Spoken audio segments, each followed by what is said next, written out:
Hola y bienvenidos a esta presentación sobre la historia y economía de Argentina. This presentation will focus on the economic and political history of Argentina, and at the end we will talk about some of the economic sectors so that you can successfully enter into the Argentina market. Argentina, the once economic powerhouse that has now faced serious decline. In the early 16th century, Argentina was colonized by Spanish colonizers. It was a prototype for the rest of the Spanish colonies. It used different indigenous people as slaves in the repartimiento system. This was one of the early systems of slavery used in all of the Spanish colonies. Since it was first started in Argentina, some of its principles and systems were not as good as when it was developed later in the 17th and 18th centuries. During the repartimiento system, it used the indigenous people to work in the coal mines and on the sugar fields so that they could be sure to have enough products so that they could export it to other countries. And then the remainders they sold in Argentina for the local population to use. But the prices were heavily inflated, and so the indigenous people were not able to purchase the items that they labored. Because of this, it showed the extreme difference in the elite and the minority population. So the elite were able to purchase everything they could and had an immense amount of wealth, while the minorities, such as the indigenous people, which was the majority of the population, was not able to live well. This progressed throughout the centuries of Argentina's history. It shows the difference between the elites and the minority peoples, and this system still is present today in their economy and their government, which is something that we should take into consideration when looking into this country. In 1816, Argentina became independent from Spain. Throughout this time until 1853, there were various civil wars between the country and its own people, determining what kind of government they would have. In 1853, they wrote their own constitution, which was a loose form of democracy. This settled the peace for a while, for about 7 decades, before a military regime took over in 1930. During this time, though, they had immense economic success. For example, in 1856, Argentina shifted from a primarily livestock economy to an economy based on grain. So there was still an agricultural-based economy throughout this time, but the point shifted to grain instead of livestock. There was much industrialization as well to help with the livestock and grain production. For livestock, they made factories that helped with chilled beef and creating leather and textiles from the wool from the sheep. For the grain, manufacture the grain into smaller pieces so that it could be shipped to other places. During this time, Argentina became the leading exporter of grain in Latin America, and they became one of the lead exports in livestock as well. In 1897, due to its immense exporting business, it had the same GDP as that of the United States. And in 1913, Argentina had the same GDP as that of Western Europe. In 1912, Argentina instituted the Sáenz-Peña law. This law made electoral fraud illegal, and it put in place a secret ballot for voting for elections. This caused many political parties to arise, and it led to the immense amount of political campaigning for the government.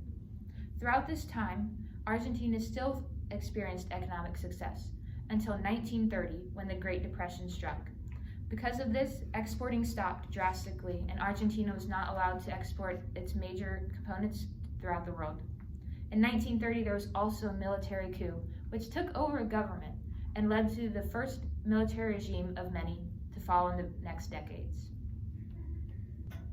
During the 1930 decade, which was called the infamous decade, this military regime started to dismantle the government. It took away certain laws, and it prohibited some exports and imports within the country. The reason for doing this was that the government wanted Argentina to become economically self-sufficient, and they didn't want to have to rely on other countries for their economy to exist. In 1946, Juan Perón took over in a military coup. Because of this, Perón became the president of Argentina for about 9 years. During his reign, he further broke down the government by dismantling the judicial branch so they could not pass laws. In addition, the economy declined during his reign because he took over the export and imports by regulating and putting tariffs on what could be imported and exported. He also increased inflation, which caused macroeconomic instability. There were other military coups in 1955, 1958, and in 1963. But when Perón came back after his exile ended in 1974, he became president again. He practiced his same political and economic powers that he did in 1946 during his short term until 1976, when the worst dictatorship in Argentinian history took over. During this dictatorship, Argentina faced serious human rights violations against its citizens, and this dictatorship led to the complete disruption of the government, and the whole thing fell apart. But in 1983, after a civil war and rebellion of the citizens against the elite and the government, Argentina slowly transitioned into a democracy. But because of its democracy and its economic history in the past, the economy could not recover as quickly because of this transition.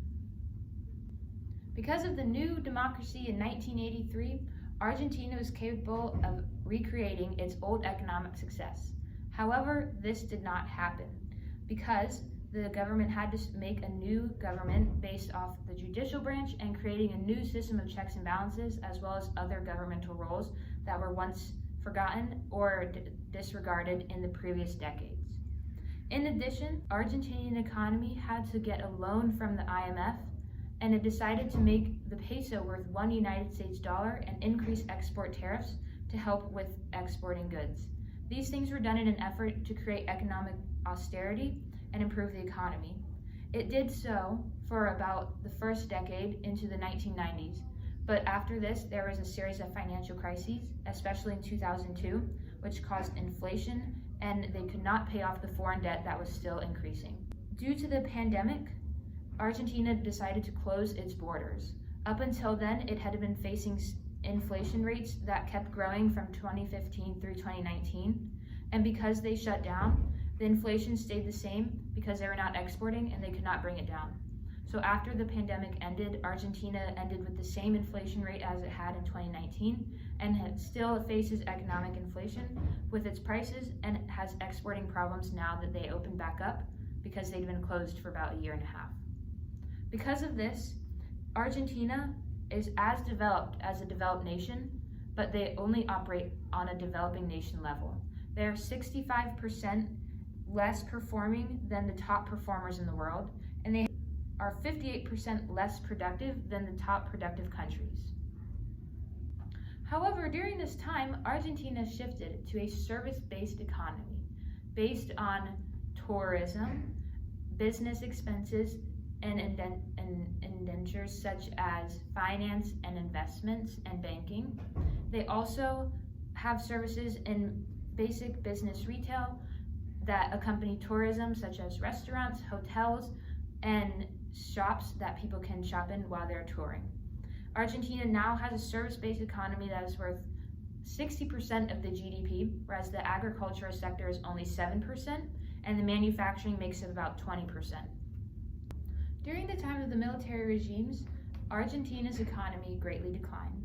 This was due to immigration laws, which were not very restrictive, so many immigrants came in, but since there were only a limited amount of jobs, there was an excess amount of people.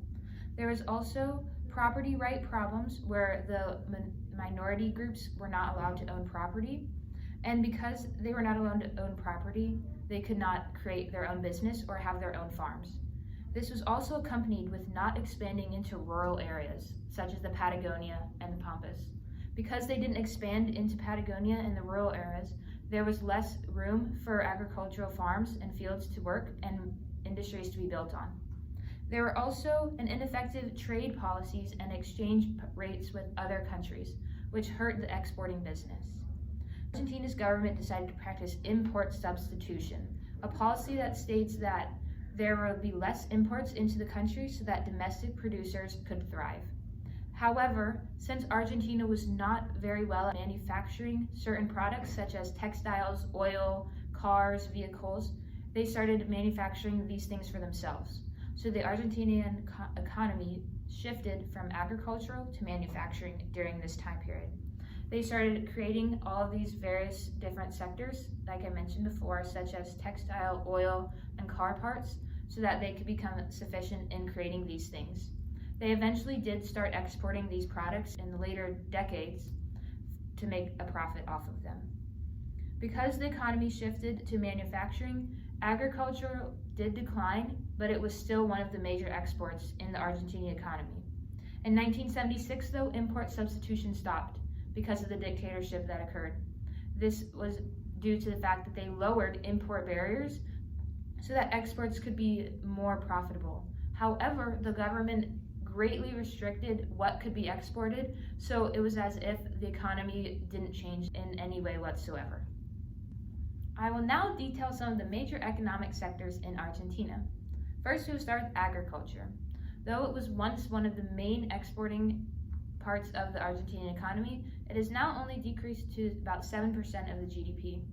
It does include grain, which is one of the major exports now, and it also includes livestock, fishing, as well as vegetables and fruits, wine, soybeans, other grains, which are all based in various locations throughout Argentina's geographic area. Another sector is the resource and power sector. In this area, Argentina is able to distribute its natural gases, oil, as well as hydraulic resource power to different countries. It also has an immense mineral wealth in the country where it supplies copper, silver, granite, as well as other minerals for people to use. Another area is the finance and trade industry.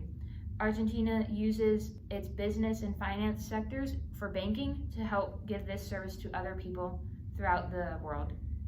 In addition, Argentina now trades with the Mercosur, which is a trade agreement that has Uruguay, Paraguay, and Brazil, as well as Argentina.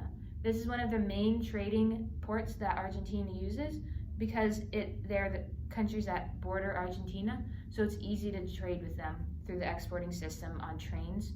Argentina's oil and car parts sector, which includes harvesting oil, refining it, and then shipping it to other countries, and making car parts and manufacturing cars in Argentina, is one of the bigger sectors now. It used to not be very big, but when it grew in the 1960s, it started gaining traction because it was one of the things that the industries could manufacture easily.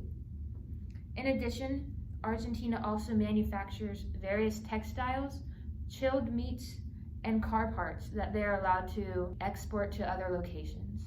This industry has maintained itself throughout the centuries and decades because it started in the 1800s and slowly added on throughout the 1900s and now consists of 20% of the GDP.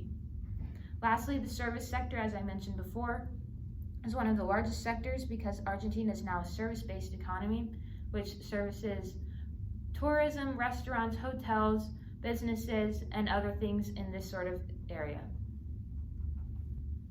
In conclusion, Argentina was once a very economically successful nation, but it faced serious economic decline due to its various governmental powers that took hold.